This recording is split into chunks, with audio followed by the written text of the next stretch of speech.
guys, welcome back to my channel. If you're new here, my name is Marie and I'm so glad that you clicked on today's video. Today's video is very important to me because I have been waiting to finally share how I healed my gut. This is something that I have been dealing with for over a year now. I do have IBS, which is irritable bowel syndrome. So the fact that I can finally share that I have pretty much healed it is just so exciting to me. Of course, there are some bad days and some good days, but I think that is just totally normal and something that we just kind of all have to deal with. When it comes to your gut health, I think it's really important to understand the difference between good and bad bacteria. A lot of people will automatically associate the word bacteria with something that is bad and something that can get you sick, but it's just not the case. Your body is actually composed of so many good bacteria cells. Your intestinal tract actually has over 300 million good bacteria cells, and that's what we call your gut flora.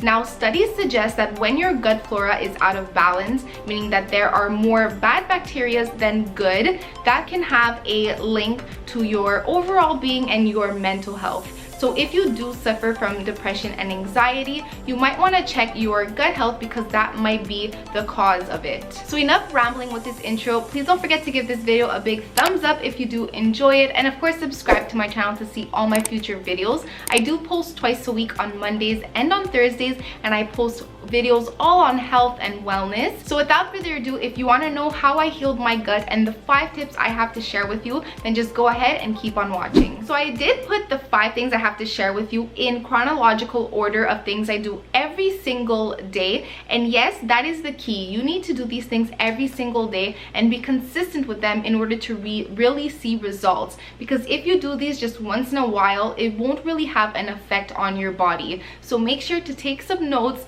and do these 5 things every single day, and I can almost guarantee you that you will see a difference in your gut health.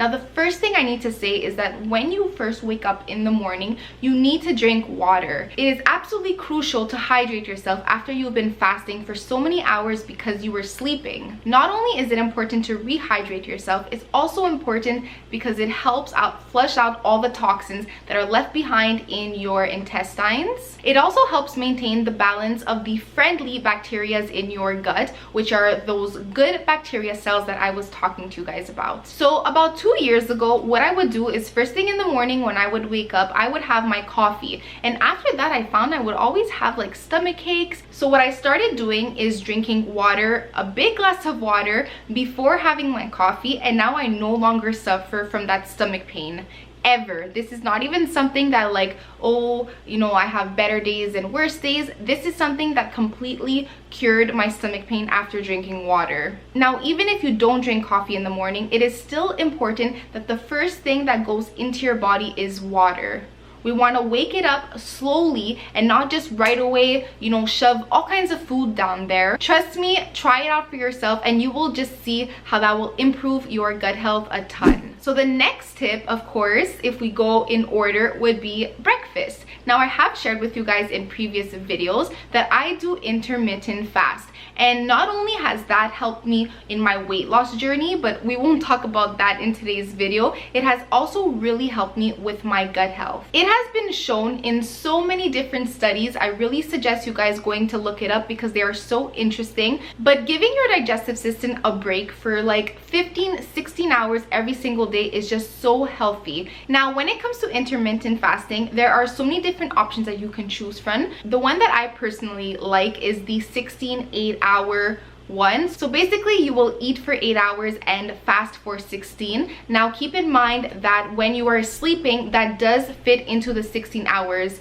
of fasting, so it's actually not that bad. Of course, it is something that you need to get used to. So giving your digestive system a break just helps maintain gut balance between all the different types of bacteria. Moving on to the next tip, and that is what I eat for breakfast. I actually shared this with you guys over on Instagram. Make sure to go ahead and follow me there at Marie Cladonato. But I shared with you guys that every single day for breakfast, I always eat fruit. Now, either that is alone or in a smoothie. There are so many people out there that will tell you that there is a specific time to eat your fruit, that it's in the morning, that it's after lunch, that it's right before bed. But honestly, it has been proven, and you can once again look up on this, but there is no right time. If you prefer to have it at night, that's okay. But personally, for me, when it comes to my gut health, I just found that having fruit first thing in the morning is what helped me out a ton.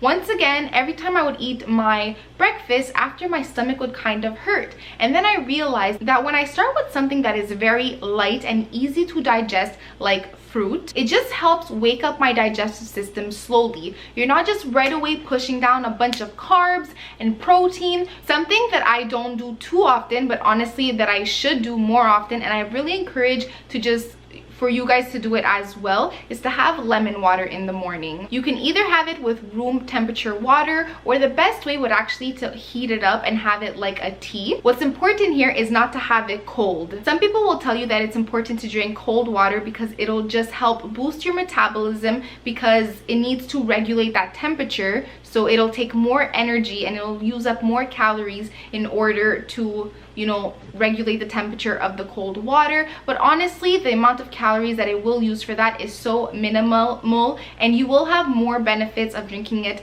either room temperature or hot than it being cold. So I just personally don't suggest you drinking cold water. But yeah, in the morning I make sure to have my big glass of water. Then I will only eat my breakfast at around 10:30, 11, depending on the days. And for breakfast, I will eat something that has fruit. So like I said, whether that is in a smoothie or alone, I really make sure to get in my fruits first thing in the day, because I just feel like my digestive system really digests it really well. And that also helps me with my next meal, which would be lunch, and my stomach will hurt less when I did have a light breakfast, because I started slow and gave the time it needed in order to really digest and kind of wake up. So of course, moving on to the next thing I do, which would be lunch, what I like to do is really prioritize anti-inflammatory foods. Now, if you are already subscribed to me and have watched one of my previous videos, I'm sure you have already heard me talking about this, because I have mentioned to you guys a couple times,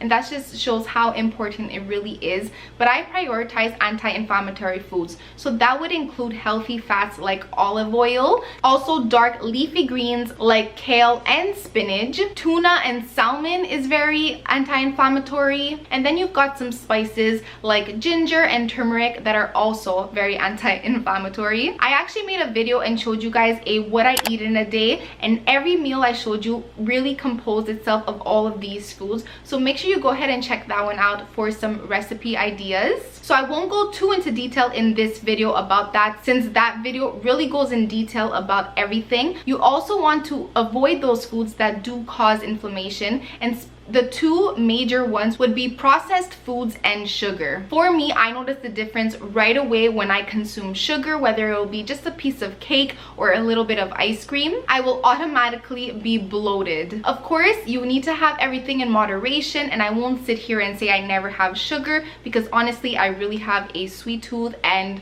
I need my sugar from time to time. It's always important to have everything in moderation. But if you do consume it too much, it won't be beneficial for the friendly bacteria in your gut, which just won't help your gut health at all. My final tip would be to take prebiotics and probiotics. Now, I did pull up some definitions for you guys, and I'm just going to read them so I really don't miss anything. But it's important to know the difference between probiotics and prebiotics and why they're both so important. So first of all, prebiotics are a specialized plant fiber that acts as a food for the good bacteria. It stimulates growth among the pre-existing good bacteria.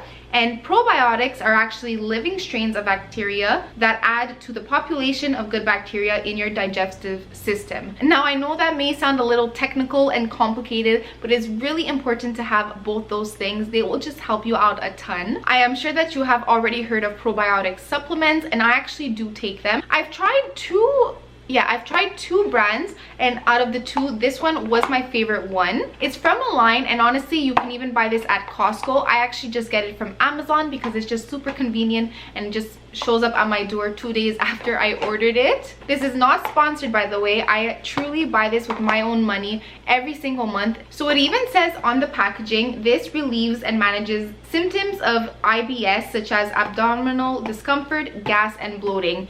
3 things that I definitely have every single day. And so what I did is I took it for a month, and I noticed that it really helped me out with my bloating especially. And then what I did to make sure that I wasn't just, you know, if it wasn't just in my head, I stopped taking it for a full month to see if there was a difference. And you guys, that month I was so bloated. So right away I went ahead and bought it again, and my bloating went back to normal. So that's when I realized, like, okay, this is no joke. I really need this in my life. I'll leave a link down below if you guys are interested. Once again, this is not sponsored. I just truly love this product. But if taking supplements are just not your thing, try to incorporate foods that already have probiotics in them. So one thing that I like to have every day on top of taking this is having yogurt, because yogurt is just filled with probiotics. So that's it for today's video. I tried to make this as simple as possible because I know that gut health can be something that is so complicated.